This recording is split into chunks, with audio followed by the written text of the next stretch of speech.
Welcome, everybody. My name is Tal Voronsky from Voronsky House of Peace Funeral Home, where we believe that we need to better our community and help you prepare for whatever's lying ahead. Here on our today's panel discussion, we're on the topic, we're all going to die. How do we prepare for the final judgment? And our first panelist, coming all the way from the Bible, Daniel. Daniel, please introduce yourself for our lovely audience and tell us a bit about yourself. Certainly. Well, I'm Daniel. I lived about 2,500 years ago. I was carried off with the rest of the captives to the Babylonian exile. And life was pretty bad there for Jews. When the king would get pissed off at me, he'd throw me into a den of hungry lions. Spoiler alert, I survived. Sometimes I get these weird prophetic visions. Here comes one now. At the time that your people will be rescued,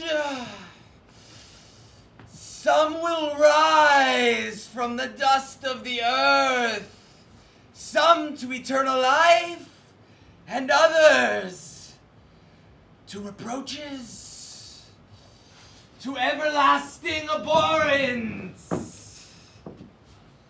What? I'm an attorney. I thought I was going to be speaking about how to prepare your will. I thought that's what you meant by preparing for death. You're telling me there's going to be a final judgment and a book we're supposed to be listed in? What is this book? How do I get my name into that book? Let's not get ahead of ourselves. Your turn to talk will come soon. Thank you, Daniel, for those inspiring words. And our next panelist, the famous Rabbi Elazar Hakapar, coming all the way from Talmud times.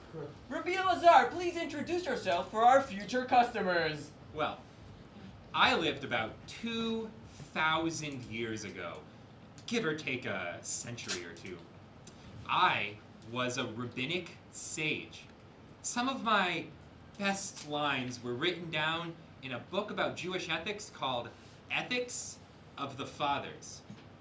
Here's one of my most quoted lines. Those who are born shall die. Those who are dead shall be revived. The living will stand in judgment. Know that everything is according to the judgment. And don't let your imagination assure you that death will provide an escape from the judgment. You will have to provide an accounting and a reckoning in front of the King who rules over all kings, the Holy One, blessed be He. Okay, now you've got me scared. You're telling me I'm going to be judged after I die? How exactly am I supposed to prepare for this? I didn't even know there was going to be a final judgment. How am I supposed to do anything about that? Look, I go to synagogue every Yom Kippur. Well, okay, for at least part of the day. Most years. Anyway, I thought that was it. And by the way, I don't represent deceased people at their final judgment hearings. I am not, to my knowledge, licensed to practice in the afterlife. I'm not sure I want to go there. And how would I collect my legal fees?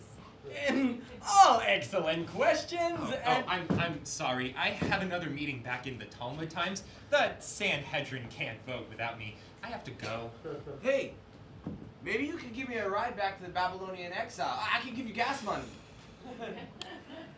Sure. Fine, let's go. You can help me prepare for Talmudic debate, I guess. Oh dear. Well, thank you. That discussion was brought to you by Voronsky House of Peace Funeral Home. putting the fun in funeral.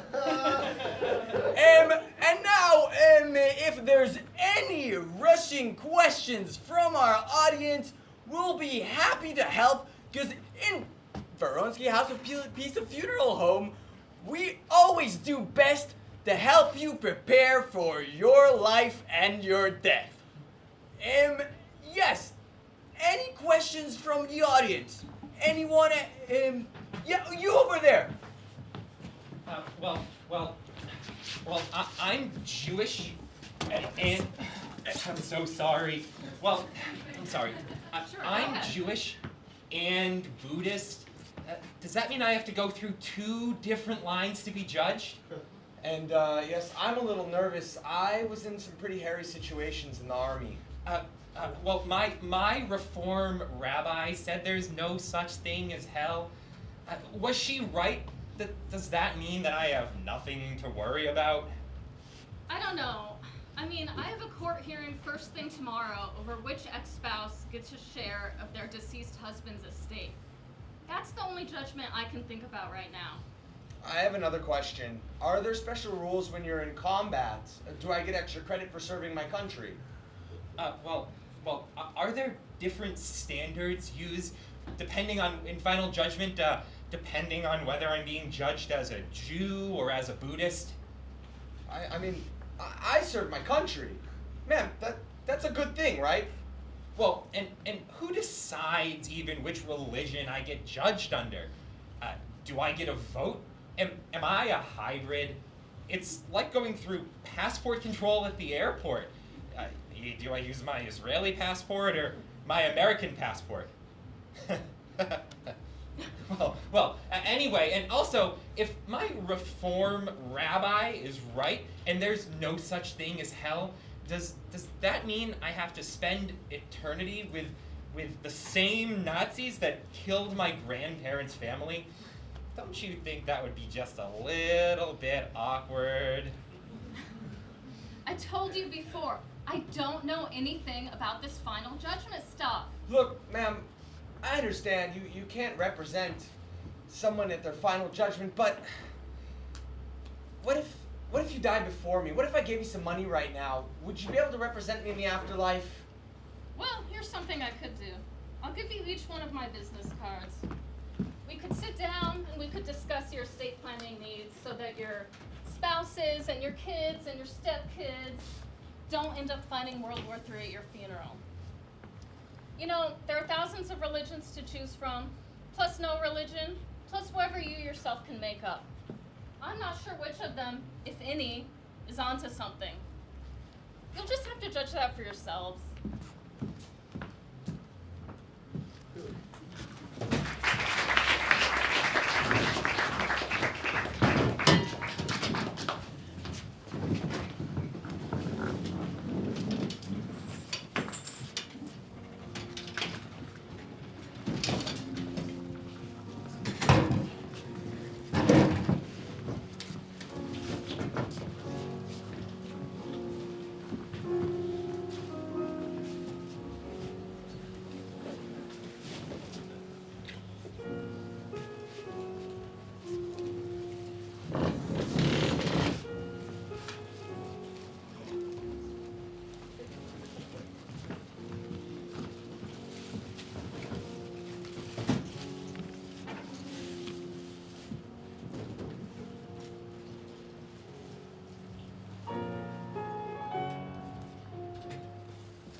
Oh no. Hell no. I didn't shoot myself so I could be here. I shot myself because I wanted to be over, to be done and gone. What is this crap? Oh my God. It worked? It really worked? I wasn't sure it would work. After all, maybe this is a mistake. Maybe I shouldn't have done it. Maybe this is a dream after all. Maybe I'm just going to wake up and be in my same stupid, scary little life. I'm not sure which is better or worse. Hey, girlie. I'm not dreaming, and it wasn't a mistake. My business went down the tubes like a shot. Les Littman, the great success story, was nothing. After all those years of the fancy private jets, safaris, the beautiful young trophy wife, the second set of kids, the shit was hitting the fan and I wanted out. I used my shotgun. A real beauty. I didn't want my family calling an ambulance and pumping my stomach. Oh no. Kids. I forgot about my kids. What if one of them found me? Yeah, so first of all, my name is Angie, not Girly. And I don't want to be rude, but you look pretty shitty. And you didn't think to go somewhere maybe where your kids might not find you? I was in a hurry, okay? I wanted to do it before I lost my nerve. Huh. And I thought I was a failure. I'm always disappointing people. Just wanted it to end. But on the other hand, now that I see you, I'm thinking maybe I wasn't so bad. I mean, I just took a lot of pills up in my room. Did you ever think of taking them one by one? Maybe you killed yourself for nothing. Don't you think that I've tried 100 different meds? I've been dragged to shrinks and social workers ever since I was a little kid.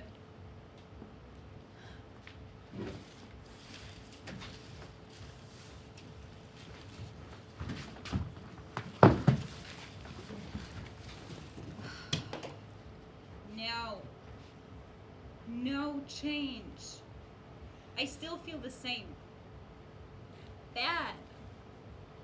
Except the pills make me groggy, or nervous, or a zombie, or keep me awake,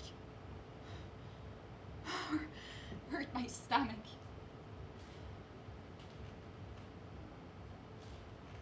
Okay.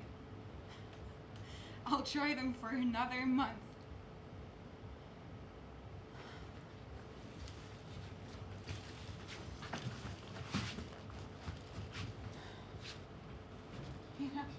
If pills and therapists could cure me, I think I would have noticed by now. I've never been to a shrink's office. I guess I'm just not the introspective kind. That's why I shot myself. I don't want to think anymore. So what is all this shit about? You know, if the shrink's office is going to be final judgment, if it's going to be like at the shrinks, sitting in this job office, I'm going to fucking hate this. I have been judging myself all my life, and I've felt everyone else judging me, always. Knowing I left my wife and kids to deal with this mess and clean it up, that's hell. I don't need any more judging. I've done it already to myself. I'm pre-packaged, pre-cooked, pre-judged. Just pop me in the microwave and I'm done. I'm done! Damn it! Me too! I'm done here. To hell with judgment.